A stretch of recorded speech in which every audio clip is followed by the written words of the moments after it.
హేమంతి ఇక్కడి నుండి వెళ్ళిపోయిందమ్మా. మేమిద్దరం డైవర్స్కి అప్లై చేశాం అని చెప్పేసరికి నిశ్చేష్టురాలైంది. ఏమిటి వంశీ, డైవర్స్ ఏమిటి? మీకు మతిగాని పోయిందా అంటూ గట్టిగా అరిచింది.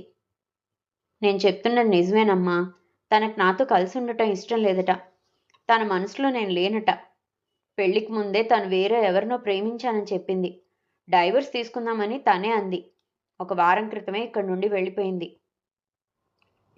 వంశీ చెప్తున్నది వింటుంటే తన మనసు మొద్దుపారిపోయింది. అంటే హేమంతి చూపించిన ప్రేమ, ఆత్మీయత అంతా నాటకమా? తనకే ఇంత బాధగా ఉంటే వంశీ ఎంత తల్లడిల్లిపోతున్నాడో.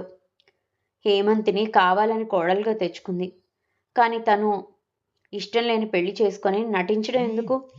ఆమె బాబాయ్ని కలిసి హేమంతి చేసిన పనికి నిలదీద్దామనుకున్న తన ప్రయత్నాన్ని వంశీ ఆపేశాడు. అమ్మా, తనకిష్టం లేనప్పుడు, నన్ను కాదనుకున్నప్పుడు ఈ నిలదీయడాలు అవి అవసరమా? ప్రయోజనం లేనప్పుడు ఆ గొడవలన్నీ ఎందుకమ్మా? పూర్తి కథ కోసం కింద కనిపిస్తున్న ప్లే బటన్ని క్లిక్ చేసి ఫుల్ వీడియోలోకి వెళ్ళండి. కథ విని నచ్చితే లైక్ చేయండి. మీ ఫ్రెండ్స్ అండ్ ఫ్యామిలీకి షేర్ చేయండి. మీ అభిప్రాయాల్ని కామెంట్ చేయండి.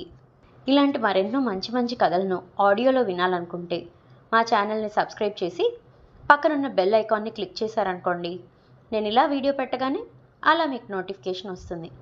ఎన్నో మంచి మంచి కథలను మిస్ కాకుండా వినేయచ్చు. చేస్తారు కదూ మరి.